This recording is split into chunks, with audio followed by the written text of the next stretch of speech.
Everyone, कैसे हैं आप सब। आई होप आप सब अच्छे होंगे और अपना ख्याल रखिएगा।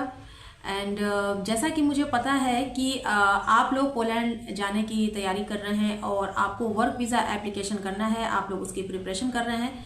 तो आज के इस वीडियो में, क्योंकि बहुत सारे लोगों को ऐसा कंफ्यूजन है कि जैसे कि वर्क वीज़ा एप्लीकेशन फाइल करते हैं तो अपॉइंटमेंट को लेकर बहुत सारे लोगों को ये कंफ्यूजन है कि अपॉइंटमेंट आपको वीएफएस से मिलेगी या फिर एम्बेसी के ड्रॉ सिस्टम से मिलेगी। इस वीडियो में मैं आपको पूरा कवर करूंगी और जिनको कंफ्यूजन है उनके कंफ्यूजन को भी क्लियर करूंगी। स्टेप बाय स्टेप 2026 में अपॉइंटमेंट सिस्टम कैसे वर्क करता है, ड्रॉ सिस्टम क्या है एंड कौन से एप्लीकेंट्स को कौन सा प्रोसेस फॉलो करना है, सब कुछ इस वीडियो में कवर होगा।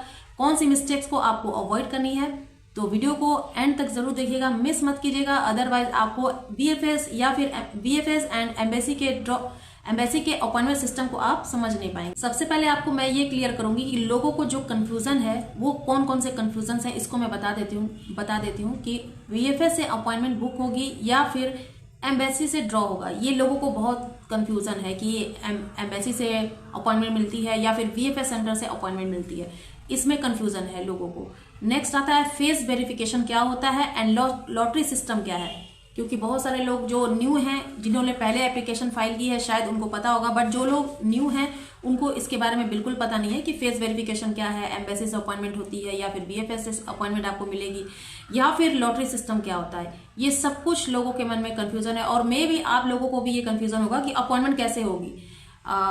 हर दिन ये बात आती है कि अपॉइंटमेंट मिल रही है या फिर नहीं मिल रही है।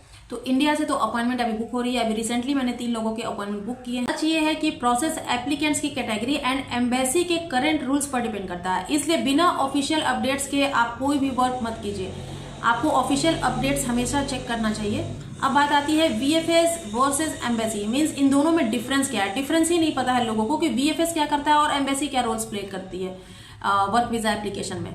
तो सबसे पहले बात बताती हूँ मैं वीएफएस के बारे में। वीएफएस आपके डॉक्यूमेंट्स को कलेक्ट करती है। जब आपकी अपॉइंटमेंट की डेट आती है तो आप सबसे पहले अपॉइंटमेंट बुक होती है वीएफएस सेंटर में, बट आपके डॉक्यूमेंट्स जाते हैं एम्बेसी को। तो वीएफएस सेंटर क्या करता है कि आप उनको डॉक्यूमेंट्स जब आप देते हैं तो डॉक्यूमेंट्स के आपको कलेक्ट करती है, उनको देखती है। क्योंकि अभी तो मुझे ऐसा सुनने में आ रहा है कि कुछ एग्जीक्यूटिव ऐसे हैं जिनको ये भी नहीं पता है कि कौन कौन से डॉक्यूमेंट्स पोलैंड के वर्क वीजा के लिए देना है। तो वीएफएस का काम है आपके डॉक्यूमेंट्स को कलेक्ट करना, आपका बायोमेट्रिक लेना। आपका बायोमेट्रिक वीएफएस सेंटर में ही होता है एंड आपके पासपोर्ट सबमिशन को हैंडल करना। तो एम्बेसी का क्या रोल होता है। एम्बेसी आपका वीजा का डिसीजन देती है। आपने वर्क वीजा एप्लीकेशन फाइल किया है, आपने डॉक्यूमेंट्स को सबमिट किया है वीएफएस सेंटर में, लेकिन वीएफएस सेंटर एम्बेसी को फॉरवर्ड करती है आपकी फाइल। तो यहाँ पर वीजा का डिसीजन एम्बेसी लेती है। एंड कुछ कैटेगरीज में अपॉइंटमेंट का प्रोसेस या ड्रॉ सिस्टम एम्बेसी के थ्रू मैनेज होता है। तो अगर आप लोग सोचते हैं कि वीएफएस या एम्बेसी सेम है, सेम वर्क करती है, तो ये सोचना आपके लिए गलत है, ये आपकी मिस्टेक है। एम्बेसी का रोल डिफरेंट है एंड वीएफएस का रोल डिफरेंट है। दोनों के अलग अलग रोल्स हैं और दोनों को सेम समझना आपके लिए गलत होगा। तो आप लोग इसको एक जैसा मत समझिए कि अगर आपने वीएफएस सेंटर में आपने अपने डॉक्यूमेंट सबमिट किए हैं तो जो भी डिसीजन आएगा वो वीएफएस की तरफ से आएगा, ऐसा नहीं है। एम्बेसी डिसाइड करती है। हर कंट्री के कॉन्सुलेट बने होते हैं, तो उस कॉन्सुलेट में एम्बेसी ऑफिसर होते हैं, वो लोग डिसाइड करते हैं कि आपको उस कंट्री के लिए क्या करना है। अब बात करते हैं ड्रॉ सिस्टम की। ड्रॉ सिस्टम का मतलब ये नहीं होता है कि आपने पैसे देकर अपॉइंटमेंट बुक कर ली, क्योंकि कुछ एप्लीकेंट्स ऐसे आते हैं, कुछ ऐसे एप्लीकेंट्स, ऐसे कैंडिडेट हैं जिन्होंने मुझे बताया कि एजेंट ने बोला है कि इस डेट को तुम्हारी अपॉइंटमेंट है। तो अगर एम्बेसी कोई ड्रॉ सिस्टम को यूज करती है, एप्लीकेंट्स को उसके लिए पहले रजिस्ट्रेशन करना होता है। आफ्टर दैट ड्रॉ सिस्टम में आपका नेम आता है, अपॉइंटमेंट आपकी बुक होती है। तो शॉर्टकट जो लोग लेते हैं, एजेंट के थ्रू जो लोग काम करवाते हैं, उनको ये पता नहीं होता कि उस कॉन्सुलेट के पोर्टल से आपकी अपॉइंटमेंट बुक हुई है या नहीं।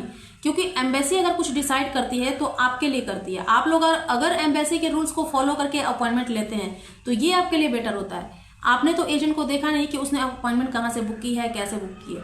कभी कभी क्या होता है कि एजेंट जो होते हैं वीएफएस सेंटर से अपॉइंटमेंट बुक करने के बाद आपको वहां भेज देते हैं।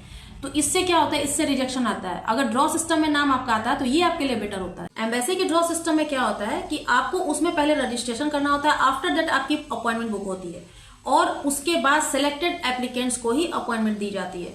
तो ये प्रोसेस होता है। आपने एजेंट के थ्रू प्रोसेस करवाया है इसलिए आपको नहीं पता है सब कुछ। कुछ लोग हैं कि सब कुछ एजेंट के ऊपर छोड़ देते हैं, इस वजह से भी ऐसा होता है। तो जब भी एम्बेसी के ड्रॉ सिस्टम होते हैं, सिलेक्टेड एप्लीकेंट्स को ही अपॉइंटमेंट दी जाती है। इस बात का आप ध्यान रखिएगा कि अगर आप भी सेल्फ अपॉइंटमेंट को बुक कर रहे हैं तो ई काउंसलेट पोर्टल से प्रॉपर जो उनके जो पोर्टल पर अपॉइंटमेंट जो शो करता है उस अपॉइंटमेंट को आप बुक कीजिए, जो कि ड्रॉ में नाम आता है आपका। मैं आपको हमेशा ये गाइड करती हूँ कि हमेशा आपको लीगल वे में अगर आप चलेंगे तो आपके लिए ये बेटर ऑप्शन रहेगा। कभी भी आपको फेक अपॉइंटमेंट नहीं लेना है एंड कोई भी शॉर्टकट्स वे में आपको नहीं जाना है। शॉर्टकट्स लेने से कुछ नहीं होता। आपका काम जल्दी हो जाएगा, बट काम वो अच्छा होता है या नहीं होता है ये तो आपको भी पता है कि कम समय में काम करना एंड टाइम लेकर के काम करना कितना अच्छा होता है। तो हर चीज का एक प्रोसेस होता है, हर चीज को टाइम देना पड़ता है। इसके लिए आपको पेशेंस रखना होगा। पेशेंस रखना बहुत जरूरी है, क्योंकि पोलैंड का जो वर्क वीजा है थोड़ा सा स्ट्रांग है, थोड़ा सा ट्रिकी है। इस वजह से आपको इसके लिए पेशेंस रखना होगा। अब बात करते हैं फेस वेरिफिकेशन की। बहुत सारे लोगों को नहीं पता है फेस वेरिफिकेशन होता क्या है। कुछ लोग फेस स्कैनिंग या फेस वेरिफिकेशन से डरते हैं कि ये क्या होता है फेस वेरिफिकेशन। तो ये वेरिफिकेशन जो होता है आपके सिक्योरिटी पर्पस के लिए होता है। लाइक आपके सीवी में आपकी फोटो लगी रहती है या फिर किसी और डॉक्यूमेंट में आपकी फोटो अगर लगी होती है तो इसी वजह से आपको फेस वेरिफिकेशन किया जाता है। सपोज एप्लीकेशन फाइल आपने की है या आपके बिहाफ पर कोई और गया है, इस वजह से ये फेस वेरिफिकेशन होता है। इसमें आपको क्या करना है, अगर आपको फेस वेरिफिकेशन आपको मांगा जाता है तो इसमें आपको क्या करना है कि जहां पर लाइटिंग अच्छी होती है वहां से आप अपना वेरिफिकेशन करवाइए। इससे क्या होगा कि क्लियर वेरिफिकेशन होगा। नेक्स्ट होता है आपका ओरिजिनल डॉक्यूमेंट्स हैं जो आपके, उसी को रेडी रखिए एंड जो डिटेल्स हैं जो आपने रजिस्ट्रेशन में दी हैं अपनी डिटेल्स, उस डिटेल्स को आप सेम रखिए अपने डॉक्यूमेंट्स में।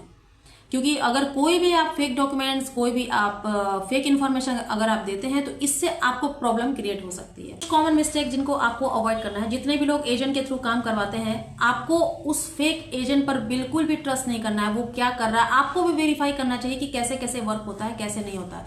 तो फेक एजेंट्स जो होते हैं आपसे कुछ भी करवा सकते हैं, क्योंकि आपको इसके बारे में आइडिया नहीं है। तो आप इसको पढ़ सकते हैं, कहीं से भी पढ़ सकते हैं। यूट्यूब चैनल पर इतने सारे वीडियोस हैं, वहां से भी देख सकते हैं, आप क्रोम पे भी पढ़ सकते हैं। तो कोई भी आप फेक एजेंट्स पर, किसी भी फेक एजेंट पर आपको बिल्कुल भी ट्रस्ट नहीं करना है कि किस तरह से अपॉइंटमेंट आ रही है, किस तरह से वो अपॉइंटमेंट दे रहा है, उसने क्या डिटेल्स आपकी दी हैं वहां पर। जब भी आपका फेस वेरिफिकेशन हो, आप अपने रजिस्ट्रेशन की जो डिटेल्स आपने यूज की है उसी डिटेल्स को आपको बताना है, उसी डिटेल्स का आपको यूज करना है। नेक्स्ट मिस्टेक जो है वो आपको नहीं करना है कि कोई भी इनकम्प्लीट डॉक्यूमेंट्स उसमें नहीं होना चाहिए। ये आप सेकंड मिस्टेक जो है बिल्कुल भी मत कीजिए, इसको अवॉइड कीजिए। कुछ कैंडिडेट्स क्या करते हैं कि वर्क परमिट एक्सपायर होने तक का वेट करते हैं। लाइक आपको 3 इयर्स का वर्क परमिट मिला है या फिर 1 ईयर का वर्क परमिट मिला है, तो आप लोगों को ये लगता है कि अभी आपके पास टाइम बहुत है, आप आराम से कर लेंगे, सब कुछ इजिली हो जाएगा। वर्क परमिट एक्सपायर होने का वेट करते हैं। तो मैंने अपनी वीडियोस में कितनी बार आपको बताया है कि वर्क परमिट की एक्सपायरी डेट ओनली 91 डेज तक की होती है। 91 डेज के अंदर आपको अपना सारा प्रोसेस क्लियर करना है, सब कुछ क्लियर करना है, क्योंकि 91 डेज के बाद आपको 6 मंथ्स का जो टाइम मिलता है, विद इन 6 मंथ्स आपको अपनी जॉब ज्वाइन करनी होती है। अगर वो 6 मंथ्स भी निकल जाते हैं तो आपका वर्क परमिट बिल्कुल कंप्लीटली एक्सपायर हो जाता है। तो सिर्फ आपके पास 91 डेज होते हैं जब आपको वर्क परमिट मिलता है तब। तो वर्क परमिट एक्सपायर होने का वेट नहीं करना है। जैसे भी वर्क परमिट आता है आपको फास्टली वर्क करना है, आपको एप्लीकेशन फॉर्म के लिए, रजिस्ट्रेशन के लिए। जितने भी लोग एजेंट के through work visa application file करवाते हैं, उनको एजेंट क्या करते हैं, अपॉइंटमेंट का स्क्रीनशॉट आपको दिखाते हैं कि इस डेट पर आपकी अपॉइंटमेंट बुक हुई है। तो आपको ये समझना चाहिए कि आपने एप्लीकेशन फॉर्म फिल किया है, अगर आपने रजिस्ट्रेशन किया है, जो कि आप करेंगे या आपका एजेंट करेगा, प्रॉपर आपने उसमें अपना ईमेल आईडी आपने दिया होगा। अपॉइंटमेंट अगर बुक होती है तो आपके पास खुद ईमेल आती है कि इस डेट पर आपकी अपॉइंटमेंट बुक हुई है। तो स्क्रीनशॉट पर बिलीव करना कौन सी समझदारी है आपकी। जो लोग स्क्रीनशॉट पर बिलीव करते हैं वो सबसे बड़ा फेक है। आपके एजेंट आपके साथ फेक करते हैं। तो आपको एजेंट के ऊपर बिल्कुल ट्रस्ट नहीं करना है, ना ही उसके स्क्रीनशॉट पर बिलीव करना है। आपको उनसे ये पूछना है कि अगर अपॉइंटमेंट बुक होती है तो वो तो आपको आपके मेल पर आएगी कि एम्बेसी की तरफ से ये अपॉइंटमेंट आपकी बुक हुई है। तो जब भी आपकी एम्बेसी की तरफ से अपॉइंटमेंट बुक होती है वो आपका रियल अपॉइंटमेंट है। इस बात का आपको ध्यान रखना है, ये मिस्टेक आपको नहीं करनी है। जितने भी मिस्टेक्स अभी मैंने आपको बताए ये सब कुछ आपको अवॉइड करना है। आपको थोड़ा सा अलर्ट रहना पड़ेगा। अगर आपने एजेंट से करवाया है तो उसमें आपको इन्वॉल्व होना पड़ेगा कि वो क्या कर रहा है। इसके बाद अब कुछ इंपॉर्टेंट एडवाइस जो मैं आपको दे रही हूँ वो है कि आपको सबसे पहले अपना डॉक्यूमेंट्स कंप्लीट रखना है, रेडी रखना है। आपको वर्क परमिट जो है आपको वैलिड होना चाहिए। प्रॉपर अपने वर्क परमिट जब आपको मिलता है तो वर्क परमिट को आप चेक कीजिए कि वर्क परमिट आपका वैलिड है या नहीं है। उसके बाद जो भी ऑफिशियल अपडेट्स आते हैं आपको रेगुलरली आपको ऑफिशियल अपडेट्स को चेक करना है। देन अगर किसी भी फेक प्रॉमिस या कोई भी अगर आपसे कहता है कि ये अपॉइंटमेंट आपकी बुक हो गई है गारंटीड आपकी अपॉइंटमेंट है, या फिर उसके नाम पर आपसे कोई पेमेंट लेता है, किसी भी प्रॉमिस या गारंटीड अपॉइंटमेंट के नाम पर कोई आपसे पेमेंट बोलता है कि आपको अपॉइंटमेंट के लिए आपको पेमेंट करना होगा, तो इसको आपको बिल्कुल नहीं करना है, आपको अलर्ट रहना है। ये मेरी एडवाइस है, क्योंकि अपॉइंटमेंट की कोई पेमेंट नहीं होती है, आपको एम्बेसी की तरफ से अपॉइंटमेंट आती है ड्रॉ में। और वीएफएस के बारे में मैंने बताया कि वीएफएस के क्या रोल होते हैं। तो एम्बेसी के थ्रू आपकी अपॉइंटमेंट बुक होती है। अगर कोई कहता है कि आप मुझे इतना पैसे दे दो, मैं अपॉइंटमेंट बुक कर दूंगा, तो अपॉइंटमेंट के कोई चार्ज नहीं लगते हैं। जब भी आप रजिस्ट्रेशन करेंगे आपकी अपॉइंटमेंट उसी पोर्टल से बुक होती है। इस बात का आपको ध्यान रखना है। आई होप आपको वीएफएस एंड एम्बेसी के डिफरेंसेस समझ में आ गए होंगे और अपॉइंटमेंट को कैसे बुक करना है ये भी समझ में आया होगा। तो वीडियो पर like, share, subscribe and comments करना मत भूलिएगा। और वीडियो को शेयर इसलिए कीजिए ताकि जो भी एप्लीकेंट्स हैं वो फेक इन्फॉर्मेशन से बच सके। भी अपॉइंटमेंट को लेकर कोई भी डाउट है तो आप कमेंट सेक्शन में कमेंट कीजिए, आपको रिप्लाई आ जाएगा। मिलेंगे नए इन्फॉर्मेशन के साथ नेक्स्ट वीडियो में, तब तक के लिए बाय बाय।